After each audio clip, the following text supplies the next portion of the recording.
Bon, bah, je me présente rapidement. Jérémy François, donc je fais partie aussi de Kralid depuis à peu près le même temps que Thierry. Moi, j'ai pas de cœur de métier en fait. Je fais des prototypes, donc c'est en recherche et développement. Je suis agréé au crédit d'impôt recherche. C'est un mécanisme qui permet à mes clients de déduire une partie de leurs frais lorsqu'il s'agit de travaux type recherche, justement, recherche et développement, donc prototype. Et je fais des prototypes matériels et logiciels.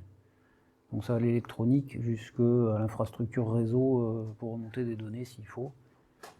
J'ai pas mal de cordes à mon arc, j'ai une espèce de mini Fab Lab à la maison maintenant pour faire dans nos outils. Donc je suis grosso modo complètement de l'autre côté vis-à-vis des frameworks, pour une bonne raison, j'ai pas beaucoup de temps pour m'y investir non plus. Donc j'ai tendance à faire pas mal de choses bas niveau, d'autant que ce sont les clients qui vont emballer la chose. Donc je vais les fournir un algorithme ou je vais faire des éléments micro-contrôlés, par exemple de l'internet des objets, vraiment basiques, sur des solutions très précises, très pointues.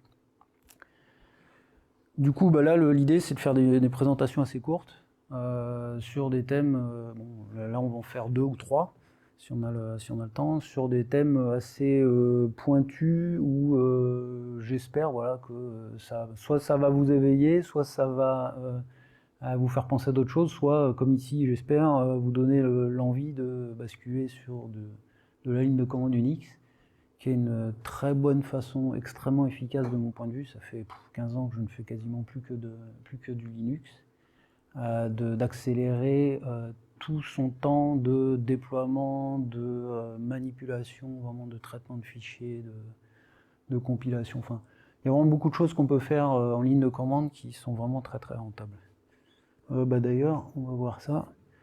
Là, je suis fait tout à l'heure, ça m'a pris, on pourra voir le script, mais ça m'a pris 10 minutes pour faire une ligne de commande. Je peux vous montrer là de suite, tant qu'on y est.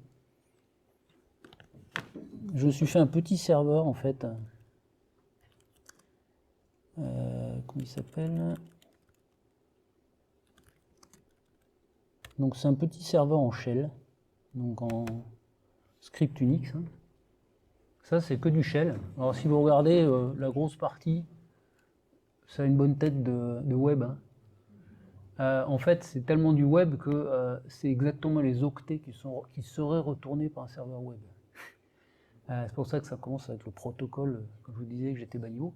Donc bon, ce que fait ce truc-là, donc il m'a pris une dizaine de minutes, c'est qu'il publie un serveur web, c'est tout l'Unix, tout du shell, qui sort cette page-là, et cette page-là, elle me permet, quand j'appuie sur un bouton, de faire comme si j'avais appuyé sur la page bas sur mon clavier.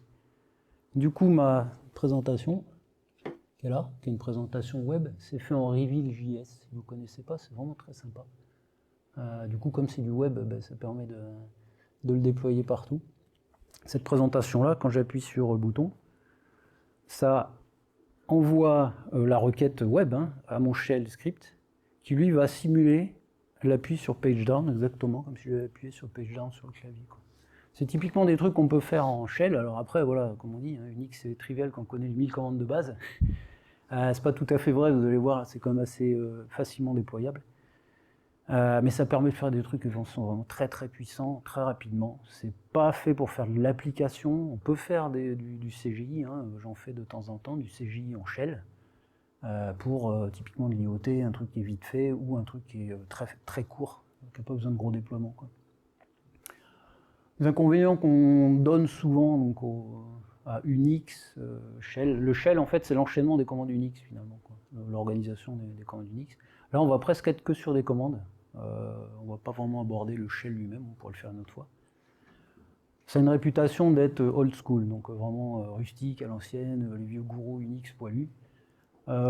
C'est pas forcément vrai, d'autant plus que ça devient intéressant. Tous les processeurs de Mac ont un shell Unix, BSD, Linux, il y a des petites différences, GNU Linux. Il y a maintenant la version pour Windows, mais il y a déjà Cygwin qui existe, qui permet de le faire. L'ergonomie, elle est rustique, c'est du texte, c'est la ligne de commande. Une autre critique, c'est que c'est puissant et donc dangereux. Effectivement, si on se place dans le contexte de l'administrateur, on est capable de flinguer son PC assez facilement. Objectivement, il n'y a vraiment pas de raison de le faire. Il y a d'autres façons de le faire avec d'autres systèmes aussi. Donc c'est pas, pour moi, c'est pas vraiment un point négatif. C'est l'inverse. Ça permet au contraire d'aller faire des trucs qu'on ne pourrait pas faire facilement aussi. Bon, avantage, souplesse extrême, vous avez vu là le petit truc qui va récupérer et générer un petit serveur web avec les deux flèches. Quand je clique dessus, ça m'injecte la touche dans l'ensemble du... donc c'est l'application qui est ouverte en cours qui va se récupérer cette touche comme si j'avais appuyé sur le clavier. C'est vraiment, ça permet de faire des trucs assez impressionnants. Administration en distante, évidemment, quand c'est des serveurs Linux, c'est plus sympa d'y aller accéder en ligne de commande en général. Il y a des outils d'administration graphique, mais ils sont plutôt lents et souvent assez bridés. Et après, mine de rien, ça c'est vraiment très vrai pour Windows. Bah, mine de rien, faire ça à la main, on prend moins de risques que d'aller tenter de trouver le freeware ou le shareware qui pourrait le faire. Pourrait parce que bah, des fois, il fait un peu le truc, mais pas complètement, alors on est emmerdé. Le problème d'un freeware, typiquement, c'est que de nos jours, un freeware, je recommande à personne un freeware. Quand les gens me demandent, est-ce que tu connais un freeware qui... non. Un freeware, le free, oui, il est peut-être gratos, mais on ne sait pas vraiment ce qu'il fait derrière. On l'installe en enlevant son antivirus, et puis c'est juste pour trouver les fichiers, c'est un peu dangereux, quoi. Donc, bon investissement, bah oui, moi je suis biaisé, hein, très clairement. En fait, c'est trivial de s'y mettre quand on est déjà développeur, donc là, je pense que dans la salle, ça devrait aller. Ça peut devenir super compliqué, mais c'est vraiment l'optimisation superflue. Vous faites du bash, vous cherchez à faire le boulot, point barre. Vous ne cherchez pas à faire un truc qui est joli, un modèle vue contrôleur. Non, vous faites le boulot, quoi. Et ça le fait bien. Vous pouvez ensuite passer du temps pour faire ça bien, mais voilà, c'est pas un framework. Pour le coup, vous pouvez faire tout et n'importe comment. Et réellement, il y a des centaines de façons de le faire. C'est ça qui est pas mal aussi, c'est que chaque personne a sa façon de faire. Très souvent, quand on voit les scripts qui existent sur Internet, ils sont redondants, il y a plein de trucs qu'on peut virer, mais on s'en fout. Tant que ça marche, ça marche.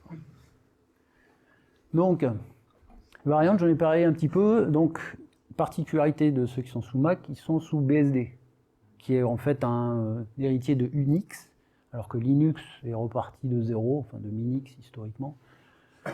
Sur Internet, on trouve donc, c'est GNU Linux. Linux, normalement, c'est le kernel, c'est le noyau Unix, et GNU, c'est tout l'écosystème qui va autour, notamment toutes les fonctions, dont certaines qu'on va utiliser ici. C'est lui qu'on trouve, grosso modo, quand je cherche. Là, j'ai essayé, je me suis dit, je vais essayer de mettre un environnement BSD Mac sur mon Linux pour voir, parce que je me doute qu'il y a une bonne partie qui sont sur Mac. C'est introuvable. Si on cherche Linux et Mac, enfin iOS, c'est plutôt l'inverse. C'est comment faire tourner du Linux sur iOS, quoi.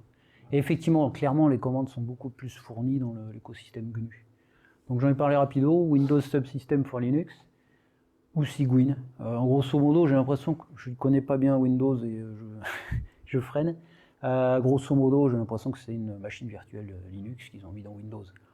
Ça peut se faire avec VirtualBox, ça peut se faire avec plein de VMware, ça peut se faire avec plein de systèmes qui permettent de virtualiser. Cygwin, c'est plus léger, c'est un peu plus rustique, mais on récupère les lignes de commande Unix aussi sous Windows. Le LED, ouais, classique man, si vous avez déjà fait un peu d'Unix, vous êtes probablement passé par là. Une bonne façon de faire, c'est man, le nom de la commande. Man, c'est manual page. En fait, Unix adore les raccourcis, mais une fois qu'on commence à lire "-k", ben, c'est mots-clés, keyword. Généralement, toutes les options. Donc là, si on cherche des commandes qui mentionnent le mot-clé. man-k texte, on va voir toutes les commandes qui concernent du texte. Autant dire sur Unix, il y en a réellement des milliers. Et Google, qui marche très bien. Quand je dis Google, ça peut être n'importe qui, hein, mais on trouve. On va prendre un exemple qui est arbitraire, hein, quelque part, mais c'est un truc classique. On est en train de copier toute une grosse arborescence de milliers de fichiers, et paf, la connexion tombe en cours de route. Donc on se récupère, on a la moitié d'une arbo d'un côté, et toute l'arbo de l'autre côté. Qu'est-ce qu'on fait? On supprime tout, on transfère. Si c'est des centaines de gigas, c'est un peu chiant.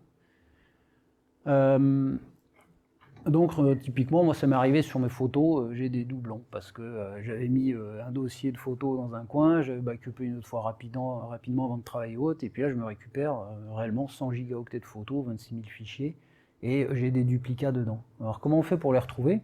Une solution classique, ça va être de dire je trouve une application qui permet de le faire, il y en a forcément, hein. Il y en a même beaucoup. Nous, on va choisir en plus une petite option un peu vicieuse, parce que c'est des fichiers identiques à l'arrivée, c'est qu'on veut en plus donc les grouper, trouver uniquement les fichiers qui existent en double, niveau binaire, hein, vraiment le même contenu, mais en plus on veut que le plus récent apparaisse en tête de groupe, quoi. Ça c'est si je vais passer, parce que c'est si jamais il y en a qui voulaient le faire en live, j'ai mis un jeu de données qui correspond en fait à une arborescence. L'arborescence, c'est généré par la commande tree, T-R-E-E, qui génère des arbres. Donc quand on a une ligne de commande, on n'a pas besoin d'ouvrir l'explorateur, on peut directement avoir une vue arborescente. C'est un peu le Midnight Commander, mais version texte, quoi. Et les résultats, donc si on revient ici, c'est une arborescence qui est arbitraire, hein, elle est pas simple, on va dire. Et il y a des fichiers, donc là, typiquement, les fichiers A, il y a un A5A et un A5B. Donc je les ai nommés juste pour qu'on s'y retrouve, mais bon, on verra que c'est pas déterminant. Enfin, vous allez me faire confiance, je pense pas que vous allez vous embêter à vérifier à chaque fois. Le A5A est plus récent que le A5B, de la même façon, ainsi de suite. Les U sont uniques, donc ils ne devraient pas apparaître dans le résultat. Ce qu'on voudrait obtenir, c'est ça. Donc dans l'arborescence, on a cherché les fichiers qui sont uniques. Ils sont groupés par deux blocs, les deux premiers sont identiques, les trois suivants sont identiques aussi entre eux, et on a mis un index du plus récent au plus vieux. Donc on va voir la fonction pour le faire. Des idées déjà pour comment faire un truc comme ça? Il y a du grand classique. Find, qui permet de trouver les fichiers. MD5, on se doute que si on fait une somme de contrôle sur le fichier, ça va nous donner une signature qui est censée être unique, statistiquement unique. Sort, qui permet de trier. Et donc, si on met la signature devant le nom du fichier, on va récupérer toutes les signatures identiques devant. Ça va être un première façon de faire. On verra que les beaux petits mobs, si on a 100 Go de données, faire le MD5 sur 100 Go, ça prend un quart d'heure, quoi, sur un très bon disque. Particularité MD5 sum, qui permet de faire donc un somme de contrôle MD5, n'existe pas directement sur Mac, comme pas mal de commandes. Par contre, grosso modo, à peu près toutes les commandes GNU sont disponibles sur Mac via une installation éventuelle.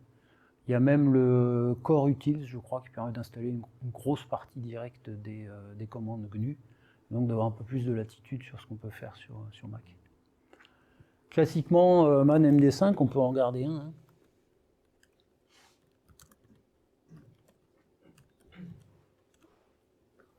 Donc c'est jamais très joli, mais bon, ça marche bien quand on ne se souvient plus des options. Voilà, typiquement, si on comparait générer un tag de type BSD, je ne savais même pas que ça existait, et je vous avoue que c'est pas, voilà, je pense que c'est plus pour des raisons historiques. Il y a des commandes qui ont énormément d'heures de vol déjà, c'est le clair, mais qui ont énormément d'arguments. Alors généralement les arguments on peut les préciser de deux façons. Typiquement là, on peut préciser "-c", ou on peut préciser à la nouvelle mode, je dis nouvelle parce que ça a 20 ans, l'argument ou l'option en long. Je vous conseille de prendre du long parce que le code est plus lisible. Et puis au début, ça évite de devoir apprendre des tas d'acronymes. Après, à l'usage, on a tendance à contracter, ou les plus courants, on utilise les courts, mais on peut l'utiliser l'un ou l'autre. Donc si on fait par exemple, on parlait de pipe tout à l'heure, donc on va faire des pipes. Hein. Ça se passe en bas.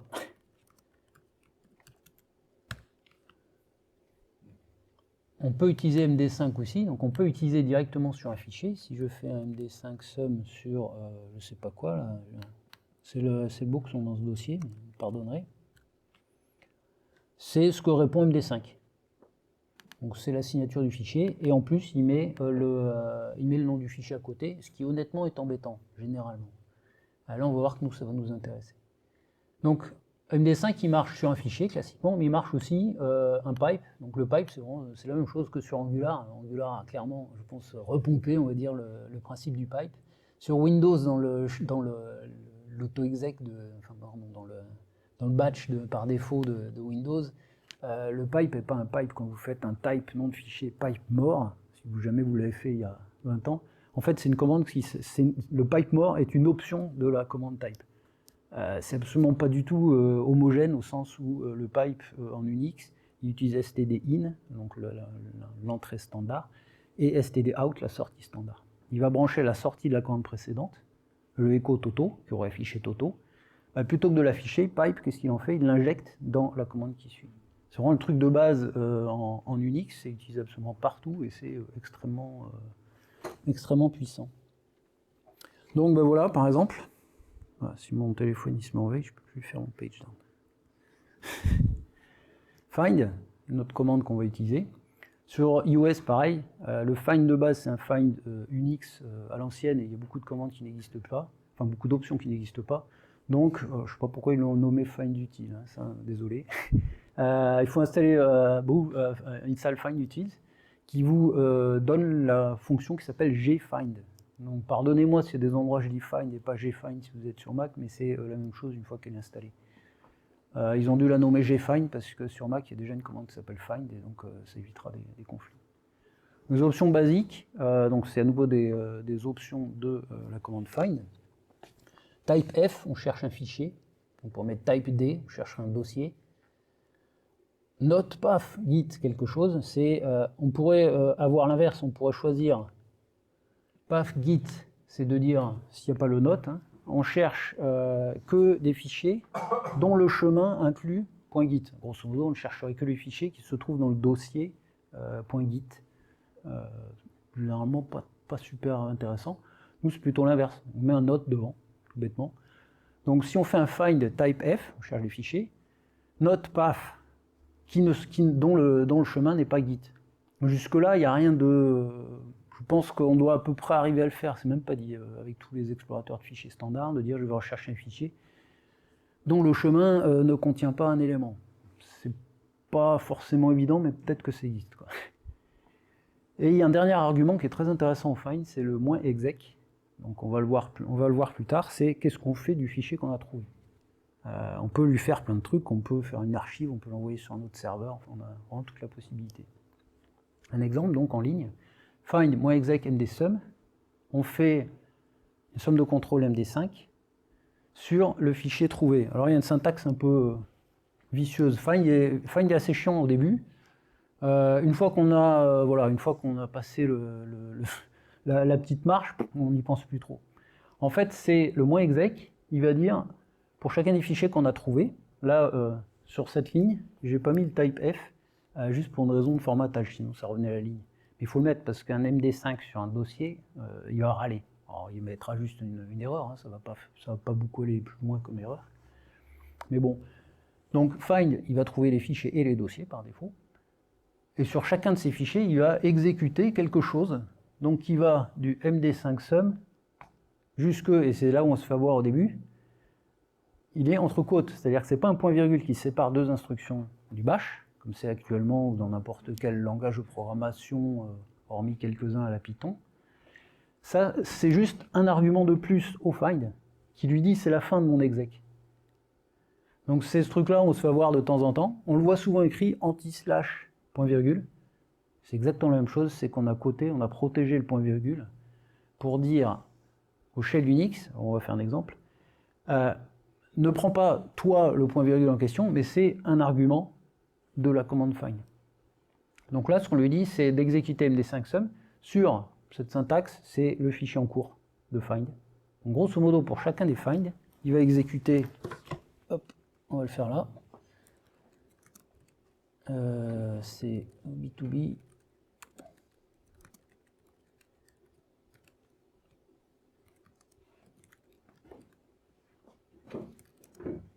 donc -type F, par exemple, il a trouvé tous les fichiers qui se trouvent dans mon dossier en cours. Alors forcément, il y a tous les git et les commits de git. Donc ça, on n'en veut pas. Donc on va faire, je ne sais pas si vous arrivez à bien voir, -note, -path, on ne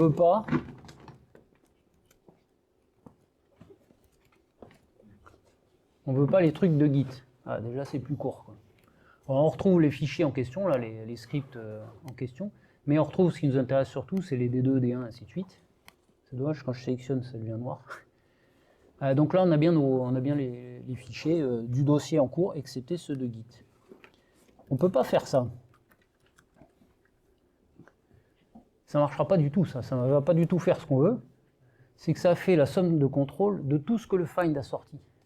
Donc en fait, ça fait le MD5, non pas des fichiers, parce qu'à ce stade-là, il ne sait plus ce que c'est. Lui, il prend la sortie de la commande find, il l'injecte dans MD5. En gros, il a fait le MD5 du texte qui est là.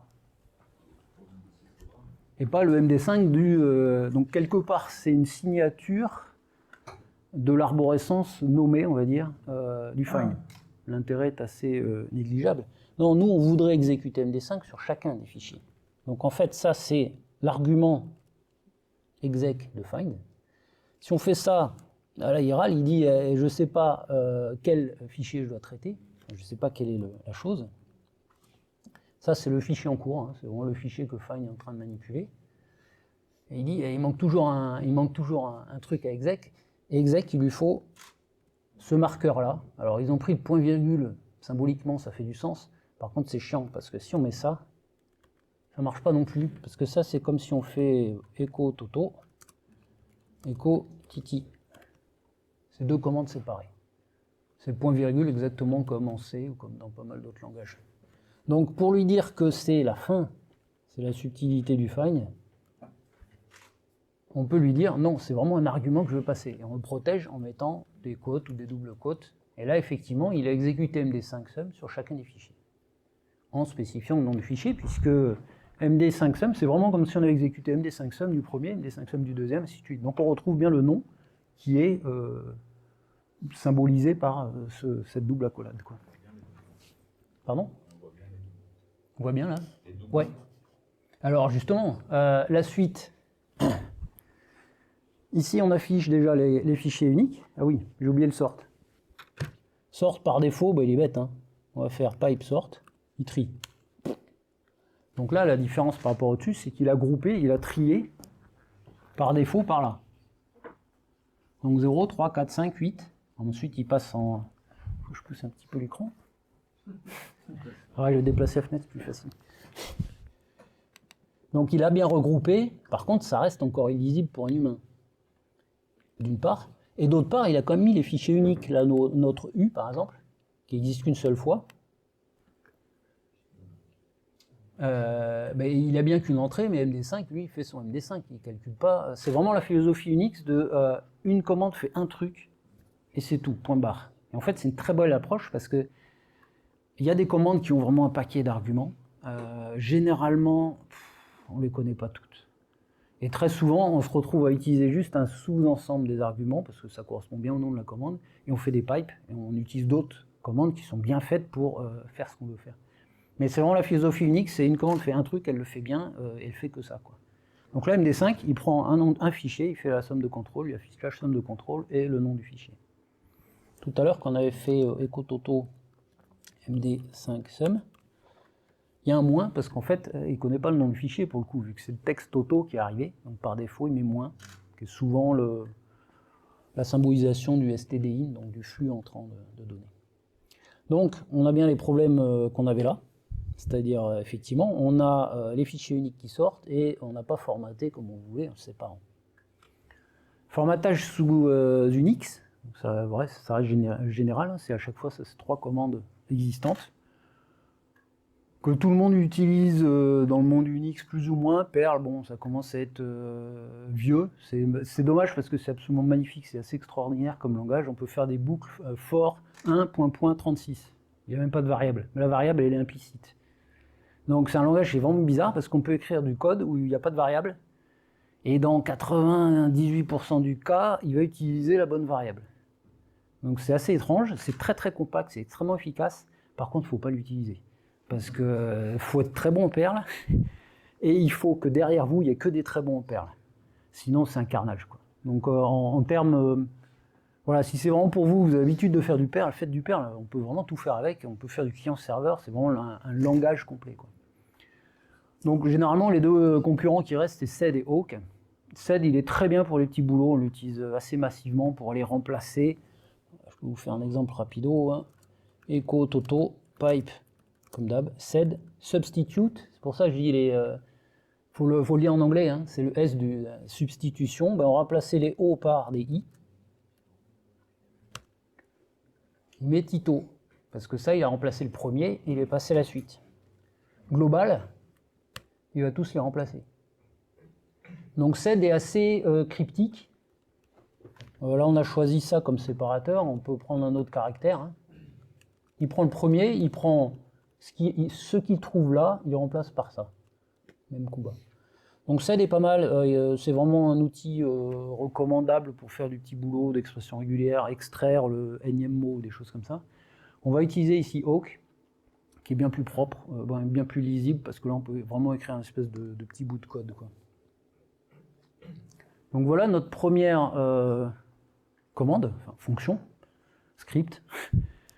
Ça c'est assez particulier, c'est que généralement en Unix, la première ligne, ça dépend du shell, de l'interpréteur, la première ligne indique quel va être le shell, en gros la variante d'écriture du script. Sur iOS c'est ZSH par défaut, sur Linux c'est Bash, on peut mettre Bash sur Mac aussi. Il y a SH qui est plus vieux, il y a Dash, il y a KSH, il y a vraiment tout un paquet de shells. Tant qu'on commence par rentrer dans des trucs assez pointus d'indexation de tableaux et de trucs comme ça n'a aucun espèce d'effet. Donc dans notre cas, gfind, là j'ai utilisé la version Mac, type F, c'est ce qu'on a vu tout à l'heure. Donc là, il exécute ce qu'on a vu tout à l'heure. Il fait le sort, toujours pareil, on l'avait bon. Et le awk, donc le quote qui est là, il se finit là. C'est pas grave qu'il y ait des retours chariots parce que l'interpréteur qui est en train de regarder ce script-là, il voit qu'il y a un quote, il sait que ça va s'arrêter quand il aura à nouveau un quote. Et donc toute cette partie-là, là, de l'accolade qu'elle a à l'accolade qu'elle a, c'est un argument pour awk. Awk, en fait, c'est un outil très très puissant qui permet de parser, donc de traiter du texte, typiquement. Donc là, le programme, on pourrait le détailler, je le détaille très rapidement. Il est souple, il n'emmerde personne. Là, pour le coup, il n'y a rien à déclarer, il n'y a pas de type. Enfin, c'est vraiment rustique, comme on disait, on fait le boulot, on ne s'embête pas à déclarer. Je ne suis pas sûr qu'à mon avis, il n'a absolument pas de notion de classe, des trucs comme ça. Donc en fait, si c'est un tableau, hein, indexé par $1, $1, c'est une norme Unix, $1, premier paramètre, $2, deuxième, $3, troisième, ainsi de suite. Donc si le premier paramètre, et là pour awk c'est la première colonne en fait, il prend ligne par ligne, il traite. Donc comme index, si ce tableau occurrence de la première colonne dans la ligne est 0, à ce moment il le place dans la variable en tête. Plus exactement, il ne place pas la somme de contrôle, hein. Si vous vous souvenez, il y a somme de contrôle, nom du fichier. Donc là on teste, est-ce que la somme de contrôle est déjà dans ce tableau, dans ce hash? Si ce n'est pas le cas, on stocke le nom du fichier dans l'entête. Ça sert à quoi le plus? Alors le plus, c'est parce qu'on va incrémenter justement. Alors on aurait pu l'écrire différemment. Hein. Si occurrence de $1 est vide, n'est pas définie, à ce moment, occurrence de $1 égale 1, c'est-à-dire qu'on l'a rentré dans le... Grosso modo, c'est le nombre de fois où on a rencontré la somme en question. Donc à la première fois, il va faire, à chaque fois qu'en fait il va prendre une ligne, il va prendre la somme de contrôle, donc le $1, et il va augmenter le compteur associé à cette somme en question. Donc la première fois qu'il arrive, note, c'est que l'occurrence est 0. Ça marche pareil en C dans pas mal de langages, c'est la version un peu condensée, je l'avoue. Il va mettre la deuxième colonne qui est le nom du fichier dans l'entête. Sinon, ça veut dire qu'il a déjà rencontré cette somme de contrôle. Qu'est-ce qu'il fait? Si l'entête est définie, il fait un saut à la ligne, anti/n, retour chariot, et il affiche en tête. Donc ça, c'est la première instruction qu'il va faire. Et l'entête, il la met à vide. Grosso modo, c'est que là, il a mis en buffer, en fait, il a mis dans la variable entête la première occurrence d'une somme de contrôle. Et là, il en a une deuxième, donc c'est là où ça nous intéresse, parce que les premières, on ne veut pas, si elles sont toutes seules, on ne veut pas les afficher, on ne veut afficher que s'il y en a plusieurs. Donc si jamais il y a une en-tête, il affiche l'en-tête, il la vide, il ne va pas afficher l'en-tête à chaque fois, et il affiche le nom du fichier. Donc ça, c'est juste un filtre en awk. Le langage est quasiment du basique, on va dire. On peut faire pas mal de choses. On pourrait le faire en SED, mais SED, dès qu'on commence à devoir manipuler sur plusieurs lignes en même temps, c'est déjà beaucoup plus sportif et surtout beaucoup plus illisible, quoi. Donc, hop là. Ça marche, hein. On peut le lancer en shell, mais bon, on aura le résultat. Je suis encore ressorti.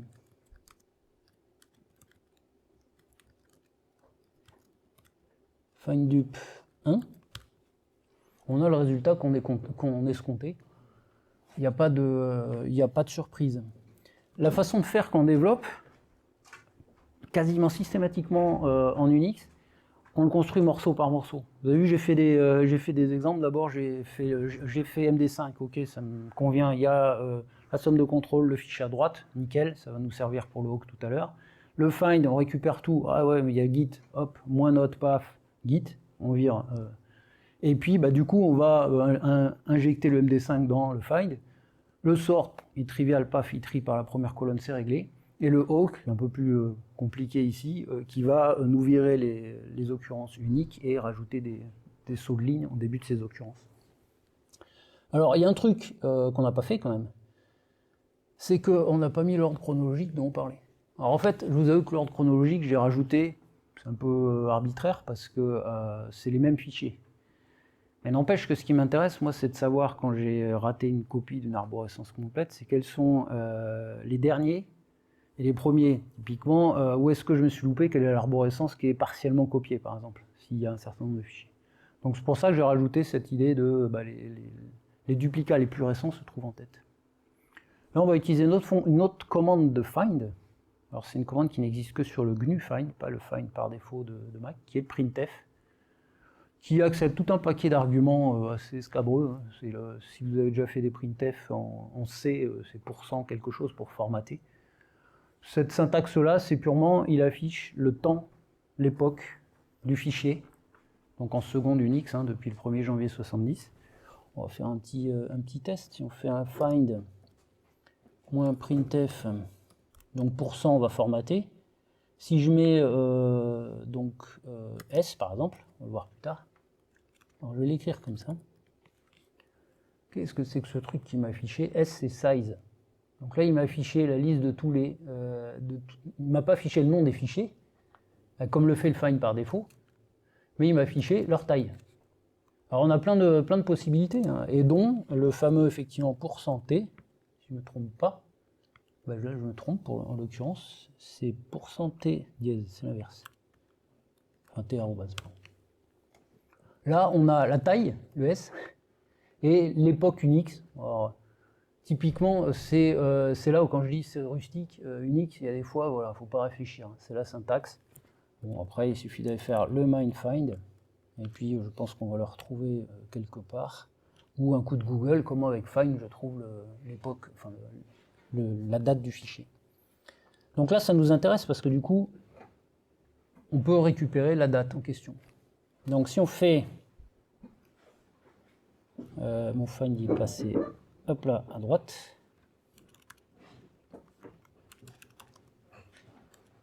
Et qu'on fait un -print, par exemple. Sauf que je suis encore gouré. Print, c'est une commande, c'est une option de file qui affiche par défaut le nom du fichier. Donc là, on lui a dit, à chaque fichier, tu affiches la date, et en plus, tu affiches le nom. Je pense, et c'est un bon exemple, hein, je suis presque certain qu'il doit y avoir une option, alors on va y aller au pif. Hein. Voilà. Mais F, visiblement, il n'y a pas le chemin complet. Là, il y a juste le nom du fichier. On va y aller encore au pif. Raté. Ça, c'est le système de fichiers ext4, donc c'est NTFS, FAT, je ne sais pas quoi. Il y a plein d'infos extractables comme ça. Donc bon, ça nous convient comme ça, pas besoin d'aller s'embêter à trouver l'option spécifique qui correspond au nom du chemin. Je fais quand même un dernier petit essai, P, et voilà, paf. Et là, je ne peux pas aller regarder la doc, hein. C'est parce que bon, ça fait un sens comme. Donc, sort, on a vu, il trie. Hop là. Donc quand on est comme ça, si on rajoute, donc là on a, j'ai pas le retour chariot, donc on a tout la queue leu. Là je rajoute un retour chariot. si je lui fais le moins exec md5 sum, alors comme je disais, hein, on peut le mettre comme ça, on peut le mettre comme ça, même combat. Là, ce qu'il a fait, il affiche l'époque Unix, alors en millisecondes ou microsecondes, c'est un nombre décimal, le chemin, et en plus, il exécute le MD5 dessus. Donc là, on se récupère les 3 colonnes dont on a besoin, qui sont la date, la somme de contrôle. Alors en fait, là, on a là, à l'inverse, on a la date, le chemin, la somme de contrôle. Si je ne me trompe pas, non, je dis une bêtise. On a le chemin en 2 fois. On n'a pas besoin parce que MD5 affiche déjà. Vous avez vu la différence? C'est que là, je lui disais d'afficher la date plus le chemin, mais MD5 affiche déjà la somme de contrôle et le chemin. Donc ça suffit. Donc la date et le MD5 qui affiche somme de contrôle, le nom du chemin. Donc ça, si on fait un sort, ça ne marche plus. Je vais rajouter le moins type F. Ça ne marche plus parce qu'il trie sur la date. On veut d'abord trier sur la somme de contrôle. Donc sort, il y a plein d'options, hein, dont moins T, séparateur. Et qu'est-ce qu'on va dire? On va trier sur le champ 2. Qui 2, ou colonne 2. Alors, une particularité, c'est que si on lui dit que 2, il va trier sur 2, 3, 4, jusqu'à la fin. Donc c'est de 2 à 2. On veut que la deuxième colonne. Je ne sais pas pourquoi ils ont pris cette option par défaut, parce qu'on se fait avoir assez souvent.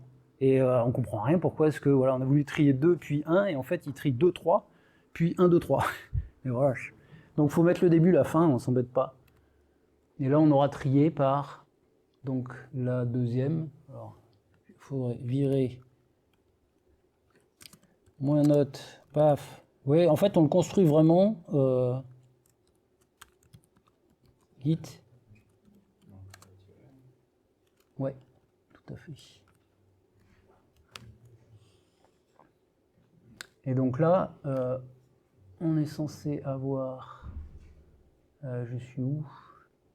Voilà, par exemple, le A5B, A5A, il les a bien triés sur cette colonne en question. Alors derrière, on pourrait lui dire, là on a trié sur la colonne 2, on peut dire en plus, on veut la 1,1. On peut lui dire en numérique, on peut lui dire en inversé, reverse. Donc c'est, quand on voit un script tout fait, c'est barbare, c'est clair. Quand on le construit au fur et à mesure, en fait, c'est assez facile. La différence, c'est que voilà, si on ne pratique pas, honnêtement, je suis allé regarder parce que je me suis fait mordre par le 2,2 de sort.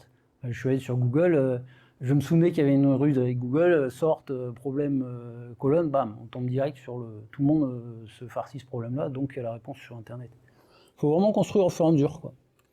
Donc en ayant fait ça, finalement, on a... quand je le fais comme ça, là, on a trié sur la deuxième colonne, somme de contrôle, puis la première colonne, en numérique, parce que sinon c'est un tri alphabétique, hein, le coup classique dans l'explorateur de Windows, on va voir les fichiers, je ne sais plus, ça a peut-être changé. 1, 2, 3, 4, 5, 6, on s'attendrait à voilà, 9, 10, 11, 12, non, on a 1, 11, 12, 2, 3, parce que ouais, dans l'ordre alphabétique, c'est vrai, dans l'ordre numérique, c'est pas vrai, quoi. Donc là, c'est une façon de lui dire, on veut du numérique, et inversé, parce que finalement, on va avoir la valeur la plus grande en premier. Finalement, c'est le fichier, le dernier. Donc ça, finalement, on a tout ce qu'il faut. Après, c'est juste une question de formater. On veut faire sauter les 2 premières colonnes, remettre les séparateurs ou autres. Donc finalement, on y est. Hop. Donc ça, c'est la deuxième version. Alors ça, je l'ai mis parce que juste, voilà, ça permet de montrer comment on déclare une fonction. Il y a plusieurs façons de faire, hein. Comment on déclare une fonction en shell. C'est directement le nom de la fonction, parenthèse, accolade ouvrante, accolade fermante. Donc là, en fait, dans cette fonction, on a juste mis notre commande awk. Qu'est-ce qu'elle prend par défaut? Elle prend stdin, si on lui envoie un truc. Et alors du coup, comment ça marche? Facile, pipe, fdup format. C'est directement, si c'est une commande Unix, il va prendre la commande Unix. Si c'est une fonction du shell qu'on a définie, il va prendre la fonction du shell.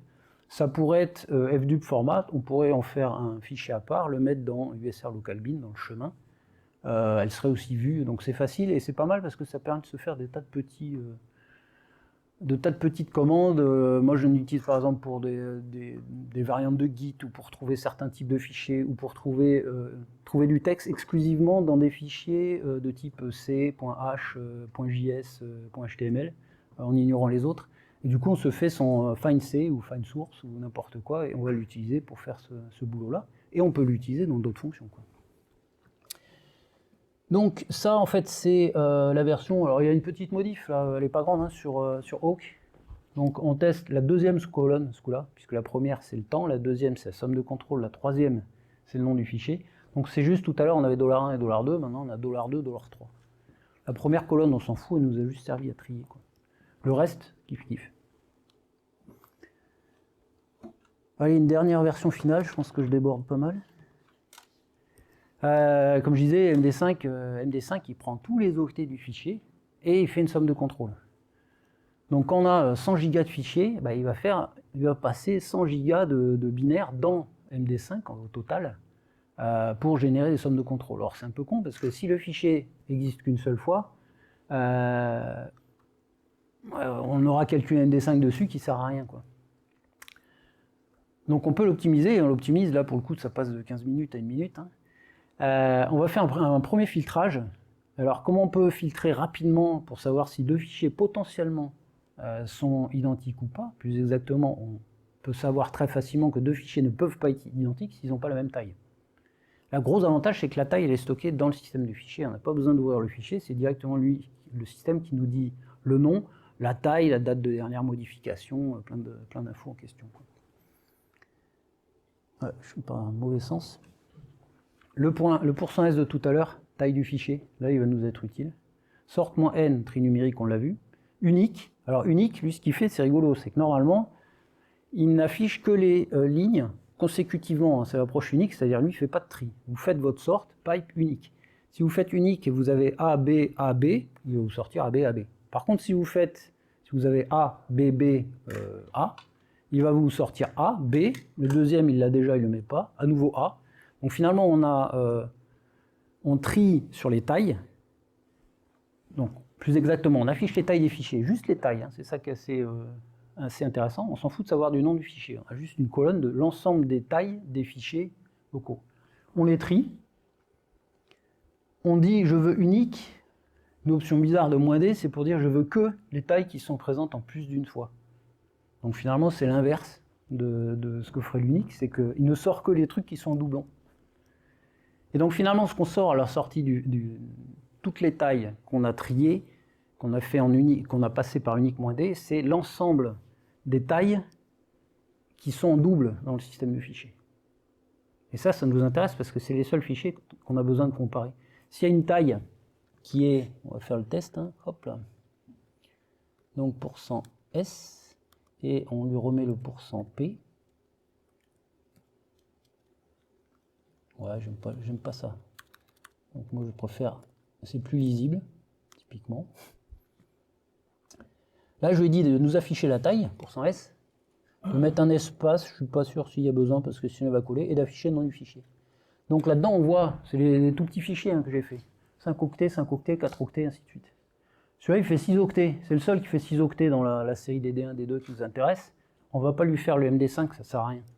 Alors là, ça va, il fait 6 octets, c'est pas gênant. Par contre, si c'est une vidéo qui fait 150 mégas, là on va gagner du temps, on va pas calculer le MD5 sur les 150 mégas. Donc je lui dis, je veux un tri numérique. On a la même chose par taille croissante. Je lui dis, je veux un unique. Là, il va nous sortir que les fichiers. Alors oui, ouais, c'est en fait. Là, c'est normal. Parce qu'on fait un unique sur la ligne. Unique, il s'en fout des colonnes. Donc, hop, c'est pas celui-là. Il ne faut pas afficher le nom. On veut juste les tailles. Donc là, on n'a que les tailles uniques. Nous, on veut l'inverse. On veut que les tailles qui sont doublons. Donc, il nous a sorti, si je vire ça, 4 et 5. C'est les seules tailles. En gros, c'est les seuls cas de fichiers, les seuls cas où on a deux fichiers qui ont 4 octets ou deux fichiers qui ont 5 octets. Donc avec ce truc-là, finalement, on sait qu'on a besoin de ne regarder que les fichiers de 4 octets ou de 5 octets. Tous les autres, ça ne sert à rien, ils existent quand on a un seul exemplaire. Donc vous imaginez sur une arborescence de photos, pour que deux photos soient identiques, il faut qu'elles aient la même taille. Les photos, quand elles font 8 mégaoctets, il n'y a quasiment aucune chance qu'elles aient la même taille si elles ne sont pas identiques. Ça nous amène du coup à l'optimisation. Et en fait, l'optimisation, on va la brancher directement en entrée. Hop. Ah oui, c'est vrai qu'il reste Xarg. C'est la dernière. Il est passé mon truc. Hop. Xarg, c'est un truc rigolo. Les espaces s'en foutent. Hein. Xarg, c'est, on lui dit, prends ceux qui arrivent de la gauche, un par paquet de 1. On pourrait le prendre par paquet de 2 ou de 3 s'il y avait vraiment besoin. Et qu'est-ce qu'on en fait? On va faire quelque chose. On va faire par exemple écho. Alors il y a un argument, hop là. Donc ça c'est ça. En fait Xarg il permet de dire tout ce qui arrive de la gauche, je prends ligne par ligne, et je vais effectuer une fonction dessus. Ça correspond un peu au moins exec de tout à l'heure pour find, sauf que c'est un truc qui est générique et qui prend l'entrée standard par défaut. On va reprendre l'exemple. Donc moins i arrobase. Alors, en général, il n'y a pas beaucoup de espace ou pas. Plutôt tendance à coller. Ah oui. Ça c'est. J'oublie souvent x. Alors écho, et oui, ça marche pas. Ça marche.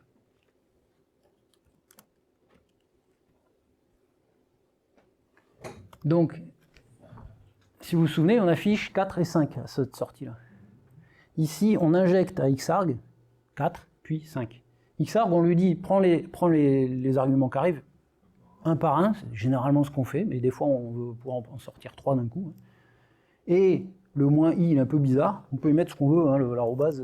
Souvent, on met ça, on peut y mettre ça fait du sens aussi, parce que c'est utilisé à d'autres endroits, même en Angular. Ça change rien, c'est juste qu'on dit, ce qui arrive, on va la nommer comme ça. Donc là, finalement, si les gens qui font de l'Angular, ils s'y retrouveront un peu mieux, c'est l'argument que le Xarg est en train d'injecter. Lui, ce qu'il fait, jusque-là, c'est juste qu'il dit, ce truc-là, tu le répètes pour chacune des lignes, et les lignes, elles sont là-dedans. Donc là, finalement, on a généré un écho et 4 et 5. Du coup, on le retrouve dessus. Donc pourquoi ça? Parce que nous, l'avantage, c'est qu'ici,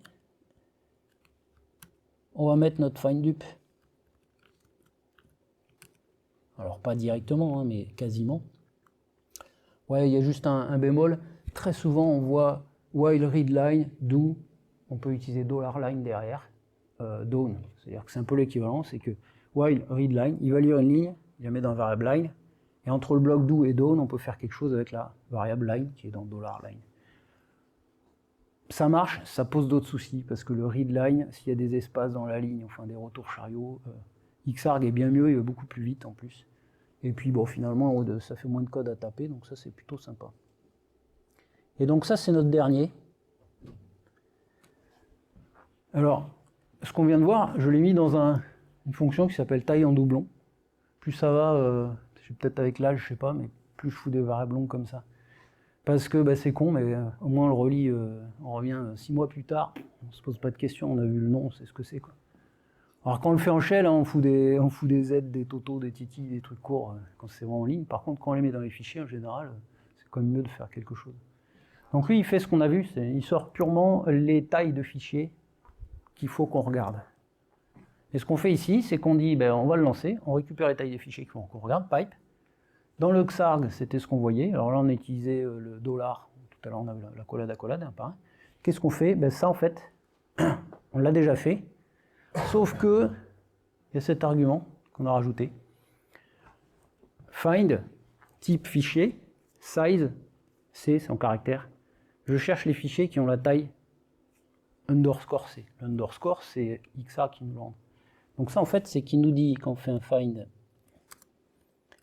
size 4, alors 4 C, parce que il faut mettre, ça c'est on pourrait mettre M pour des mégaoctets, ainsi de suite, quoi. On cherche les fichiers qui font 4 octets.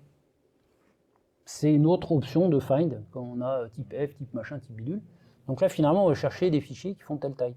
il y a des options pour des fichiers qui sont supérieurs à telle taille. Donc c'est grosso modo, on retrouve tout et probablement plus que ce qu'on va trouver dans des outils de recherche à cliquer.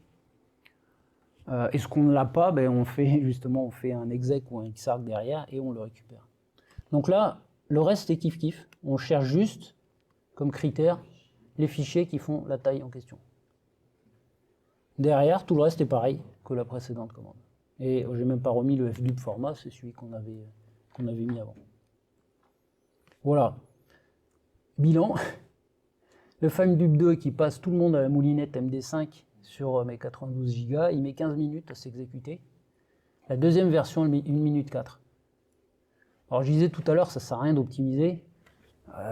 Ça dépend ce que vous faites. Si c'est le truc, voilà, vous dites, allez, j'ai une journée à perdre, je lance ce soir, je récupère demain. Honnêtement, c'est ce que j'avais fait la première fois sur mes photos. Et depuis, j'en ai jamais rien fait du fichier des duplicats. Donc j'ai rajouté des photos et probablement des duplicats. Bah, c'est pas grave, hein, vous lancez la veille, vous faites la première version, ça va très bien. Si c'est un truc où vous dites, ah, c'est quand même pas mal, c'est intéressant, et pour le coup, moi, ça m'intéresse, ça vaut le coup de l'optimiser. Donc on passe un peu plus de temps sur le script, on l'améliore un peu pour aller plus vite, quoi. Voilà, conclusion. Donc on a vu cette série de commandes. Il y en a des milliers. Mais avec, franchement, une vingtaine, je dirais, de commandes de base, on peut déjà faire vraiment un paquet de trucs en shell Unix, quoi. Donc, c'est ce que je disais, approche incrémentale, vous commencez avec un petit truc, vous le testez directement dans le shell à la main, vous voyez que ça va pas, oui j'ai oublié le R pour inverser le tri, ainsi de suite. Il faut découper un petit bout, tester en ligne de commande, et puis après agréger l'ensemble. Alors il faut faire gaffe de ne pas non plus s'entêter. Là tout à l'heure il y avait par exemple, j'ai mis un peu de temps avant de trouver le %p pour le chemin du fichier dans le find. On s'en fout, il y a une option print, moins print, réglé. Ouais, effectivement, les puristes vont dire « Ah, mais tu peux tout mettre dans la partie du printf. » On s'en fout. Sauf si vous voulez optimiser, j'imagine qu'il y a un petit gain de temps, mais bon. Et puis retourner le problème, mais ça, c'est pas spécifique au shell, c'est spécifique à tous les problèmes, toute l'informatique. Ça vaut le coup, en fait, de réfléchir. Là, on aurait pu chercher à optimiser le MD5, un truc comme ça, ou passer par un CRC32 qui est plus rapide, mais qui a plus de risques de collision, c'est-à-dire d'avoir la même signature pour deux fichiers différents que le MD5. Non, on passe par, on se dit tiens, on va récupérer une info qui est rapide, la taille des fichiers, on va ne garder que les tailles qui sont en commun sur plusieurs fichiers, et ça on va l'injecter à ce qu'on avait fait avant. Donc ça c'est vraiment pas spécifique au shell, hein. C'est valable dans tout ce qui est optimisation, je pourrais faire des présentations là-dessus, optimisation et algo. Donc pragmatique, il y a aussi un seuil de rentabilité. Moi, il est très bas, mais c'est parce que je pratique tout le temps. Si je fais 3 fois la même opération qui est un peu chiante, hein, renommer les fichiers qui sont 1, 2, 3, 4, 5, 6 et mettre des zéros non significatifs devant, c'est une commande find et une commande mv, c'est réglé, quoi. C'est vraiment vite fait. Grosso modo, plus vous allez répéter une commande qui est un peu chiante à la main, et plus ça devient intéressant de le basculer en shell. Plus vous ferez de shell, et plus vous gagnerez du temps, mais on gagne vraiment un temps phénoménal. J'ai du mal à être à côté de quelqu'un qui a la souris et qui fait des manips, y compris même pour injecter, c'est ce que je dis dessous. Là encore, il faut être pragmatique.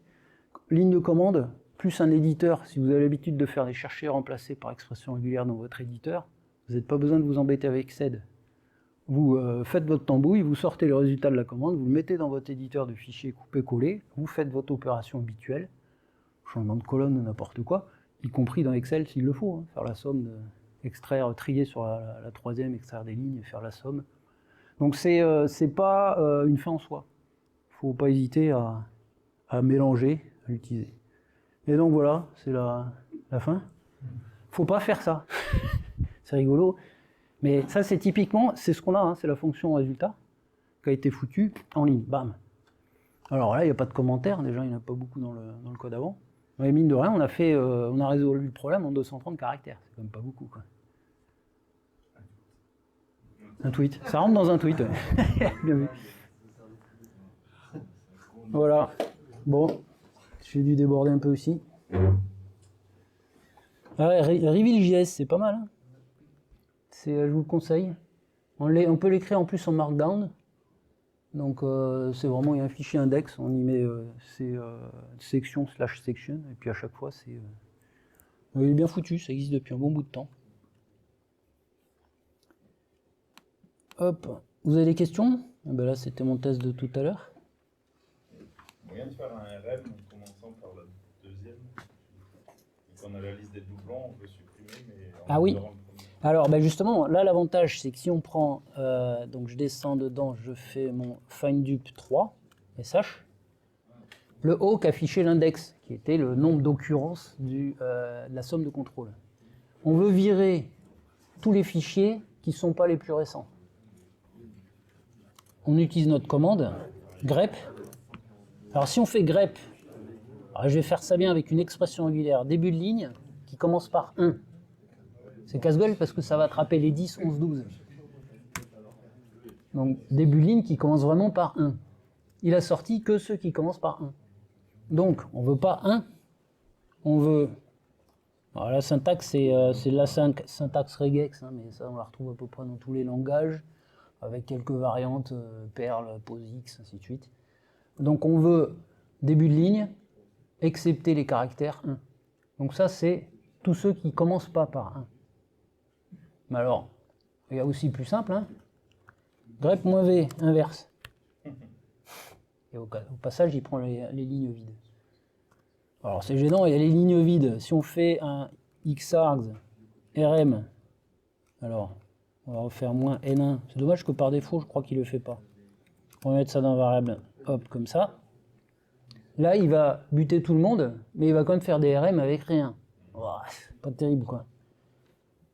Donc, on pourrait changer l'expression régulière, mais il y a plus facile. Vous voulez une ligne où il y a au moins un caractère. Hop, vous avez viré les lignes vides. Alors, oui, voilà, on pourrait changer l'expression régulière pour dire si ça commence par 1 ou que la ligne est vide. Ouais, on s'embête pas. C'est peut-être moins optimum parce que ça refait appel à grep, mais c'est super efficace. Et quand on est en ligne de commande et qu'on cherche juste à reformater ou extraire ces données, on gagne du temps. Donc là, grosso modo, ça serait ce qu'on a vu juste au-dessus. Là. Non, je ne l'ai pas gardé, justement. J'ai pas envie de l'exécuter, celui-là.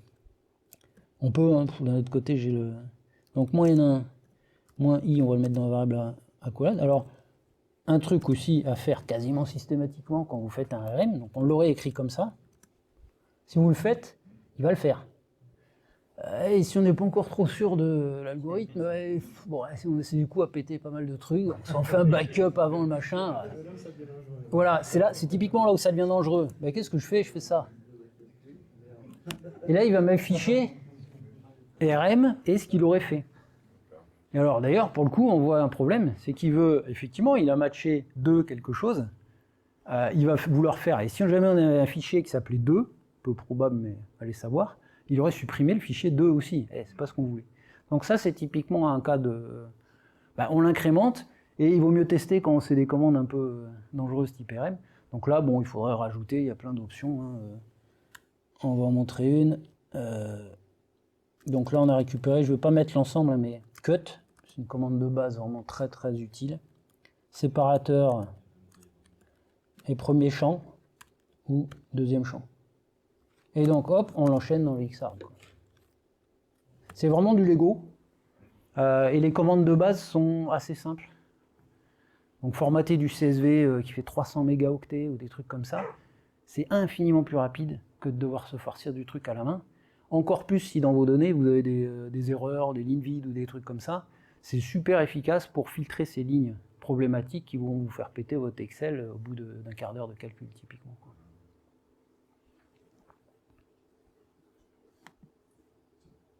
Voilà. J'en ai 2 autres de présentation. Est-ce que vous voulez... Ouais, non, elles sont plus courtes. Les autres, c'est vraiment du rapide. Il y a une pratique de Git, mais à mon avis, il faut la bazarder. Je peux vous faire juste l'oscilloscope, c'est rigolo.